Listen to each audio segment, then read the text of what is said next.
Hello friends, welcome to Revas Arts. நான் ரேவதி சிவகுமார். இன்னைக்கு வீட்லயே ஸ்டிக்கி நோட்ஸ் எப்படி ரெடி பண்றதுன்னு பார்க்கலாம். ஸ்டிக்கி நோட்ஸ் செய்யறதுக்காக நமக்கு கலர் பேப்பர்ஸ் தேவைப்படும். இது வந்து கடையில வாங்குன கலர் பேப்பர்ஸ் தான்.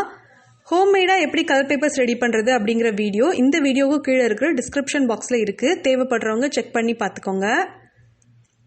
ஸ்டிக்கி நோட்ஸ் செய்யறதுக்காக உங்களுக்கு விருப்பமான கலர்ல பேப்பர்ஸை ஃபர்ஸ்ட் சூஸ் பண்ணிக்கோங்க. அதுக்கு அப்புறமா இத வந்து நீட்டா ஃபோல்ட் பண்ணிக்கோங்க. ஃபோல்ட் பண்ணிட்டு அதுக்கப்புறம் நம்ம இதை மெஷர் பண்ணிட்டு கட் பண்ணிக்கலாம். உங்களுக்கு வந்து ரெக்டாங்கிள் ஷேப்ல ஸ்டிக்கி நோட்ஸ் தேவைப்பட்டதுன்னா அதுக்கு தகுந்த மாதிரி நீங்க ரெடி பண்ணிக்கோங்க. நான் வந்து ஸ்கொயர் ஷேப்ல ரெடி பண்ண போறேன். ஸோ நான் வந்து ஃபர்ஸ்ட் ஃபோல்ட் பண்ணிக்கிட்டேன். இதை ஃபோல்ட் பண்ணதுக்கு அப்புறம் நான் வந்து ஒரு ஸ்கேல் வச்சு மெஷர் பண்ணிக்கிறேன். மெஷர் பண்ணிட்டு 4 பக்கமும் ஈக்குவலா இருக்கிற மாதிரி நான் ஒரு பென் வச்சு மார்க் பண்ணிக்கிறேன். மார்க் பண்ணிட்டு இதை வந்து நான் டிரா பண்ணிக்கிறேன். அதுக்கப்புறம் கட்டர் யூஸ் பண்ணி கட் பண்ணிக்கிறேன். கட்டர் யூஸ் பண்ணிக்கோங்க, அப்படி இல்லாட்டினா சிசர் யூஸ் பண்ணிக்கோங்க. நீட்டாக கட் பண்ணி எடுத்துக்கோங்க. இப்போ இந்த குட்டி குட்டி பேப்பர்ஸ் இருக்கு இல்லையா, இதையுமே ஸ்டிக்கி நோட்ஸ் பண்ணுறதுக்காக நம்ம யூஸ் பண்ணிக்கலாம். வேணும்னா உங்களுக்கு பிடிச்ச ஷேப்பில் கட் பண்ணிக்கோங்க. இப்போ இந்த ஸ்கொயர் ஷேப்பில் இருக்கிற பேப்பர்ஸை நான் வந்து கட் பண்ணி எடுத்து வச்சுக்கிறேன். எல்லா கலர்லையுமே நான் வந்து பேப்பர்ஸ் எடுத்து கட் பண்ணி எடுத்து வச்சுட்டேன். இப்போ நம்ம ஸ்டிக்கி நோட்ஸ் எப்படி செய்யறதுன்னு பார்க்கலாம். நான் வந்து 3 மெத்தட்ல செய்ய போறேன். ஃபர்ஸ்ட் மெத்தட் செய்யறதுக்காக டபுள் சைட் டேப் எடுத்திருக்கேன்.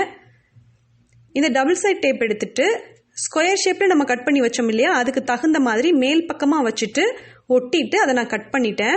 இப்போ ஒட்டின டபுள் சைட் டேப்ல இருந்து மேல் பக்கம் இருக்கிற அந்த பேப்பரை பிரிச்சு எடுத்துட்டேன். இப்போ இதுக்கு மேல மறுபடியும் ஒரு ஸ்கொயர் ஷேப் பேப்பர் ஒட்டிக்கிறேன்.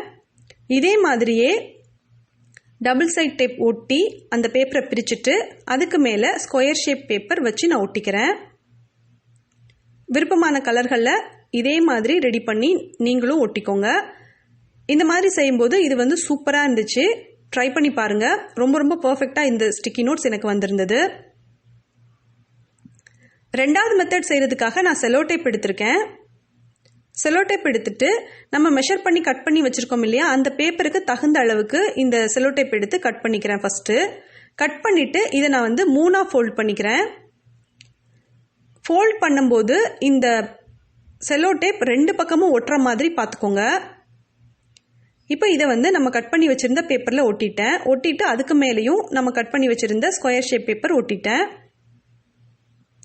இதே மாதிரியே செலோ டேப் எடுத்து அதை நீட்டா ஃபோல்ட் பண்ணிட்டு 2 பக்கமும் ஒட்டணும். நீங்க செக் பண்ணி பார்த்துக்கோங்க. 2 பக்கமும் ஒட்டுற மாதிரி இருக்கும்போது இதை நீங்க மேலே வச்சு ஒட்டிருங்க. எக்ஸஸா இருந்ததுன்னா அதுக்கப்புறமா வந்துட்டு நீங்க கட் பண்ணி விட்டுக்கோங்க. ஒருவேளை நீங்க அன்ஈவனா ஒட்டியிருக்கீங்க அப்படின்னாலும் ஒன்றும் பிரச்சனை இல்லைங்க, நீட் பண்ணி விட்டுடலாம். திரும்பவும் சிசர் யூஸ் பண்ணி கட் பண்ணிட்டு அதை நீட்டா எடுத்து வச்சுக்கலாம். இப்போ ரெண்டாவது மெத்தட்லையுமே நம்ம ரெடி பண்ணிட்டோம். இதுவுமே சூப்பரா இருந்துச்சு. இந்த மெத்தடும் நீங்க ட்ரை பண்ணி பார்க்கலாங்க. இது வந்து 3ஆவது மெத்தட். இன்ஸ்டன்டா உங்களுக்கு வந்து இந்த ஸ்டிக்கி நோட்ஸ் தேவைப்பட்டதுன்னா மட்டும் இந்த மெத்தட் ஃபாலோ பண்ணுங்க. ஏன்னா இது நம்ம ரெடி பண்ணிட்டு ஒரு வாரத்துக்கு அப்புறம்லாம் எடுத்தோம் அப்படின்னா இது நல்லா ஒட்டியிருக்கும். அதனால நீங்க இன்ஸ்டன்டா செய்யும் போது மட்டும் இதை யூஸ் பண்ணிக்கோங்க. அப்படி செய்யும் போதுமே நீங்க வந்து எல்லா பேப்பர்லயும் ஃபர்ஸ்ட் இந்த க்ளூ ஸ்டிக் யூஸ் பண்ணி மேலே வந்து க்ளூ போட்டுட்டு ஒரு 3 மினிட்ஸ் நீங்க எல்லா பேப்பரையும் அப்படியே விட்டுருங்க. அதுக்கப்புறம் எல்லா பேப்பரும் எடுத்து ஒன்னா மேலே வச்சு ஒட்ட வச்சிருங்க. இது வந்து ½ டே வரைக்கும் ஒர்க் ஆகும். அதுக்கு மேல ஒர்க் ஆகாது. எல்லாமே நல்லா ஒட்டி இருக்கும். இப்போ அன்ஈவனா இருக்கிறத நான் சிசர் யூஸ் பண்ணி கட் பண்ணிக்கிறேன். இப்போ 3ஆவது மெத்தட்லயும் ரெடி பண்ணியாச்சு. இப்போ இந்த குட்டி பேப்பர்ஸ் இருக்கு இல்லையா, இதையுமே நான் ரெடி பண்ணிக்கிறேன். இதுக்கு வந்து நான் க்ளூ ஸ்டிக் தான் யூஸ் பண்ணியிருக்கேன். உங்களுக்கு இன்ஸ்டன்டா தேவைப்பட்டா மட்டும் இதை யூஸ் பண்ணிக்கோங்க. ரொம்ப ரொம்ப பர்ஃபெக்டான ரிசல்ட் இது கொடுக்கும். இன்ஸ்டன்டா யூஸ் பண்றதுக்கு கரெக்டா இருக்கும். இதுவே நீங்க 1 வீக் அப்புறம் யூஸ் பண்ணீங்கன்னா சரியா இருக்காது. அதுக்காக தான் நான் திரும்ப சொல்லிட்டு இருக்கேன். இப்போ நம்ம இது எல்லாத்தையுமே செக் பண்ணி பார்த்துடலாம். இது வந்து ஃபெவிஸ்டிக் மாதிரியான க்ளூ நான் அப்ளை பண்ணியிருந்தேன், அதுதான் எடுத்து ஒட்ட வச்சிருக்கேன். ரெண்டாவது வந்து செலோ டேப் யூஸ் பண்ணி நம்ம ரெடி பண்ண ஸ்டிக்கி நோட்ஸ் எடுத்து நான் ஒட்ட வச்சுக்கிறேன். ரொம்ப ரொம்ப பர்ஃபெக்டா இருந்துச்சு. உங்களுக்கு தேவைப்படும் போது இதை யூஸ் பண்ணிக்கோங்க. அதுக்கப்புறம் இது வந்து டபுள் சைட் டேப் யூஸ் பண்ணி நான் ரெடி பண்ணியிருந்தது.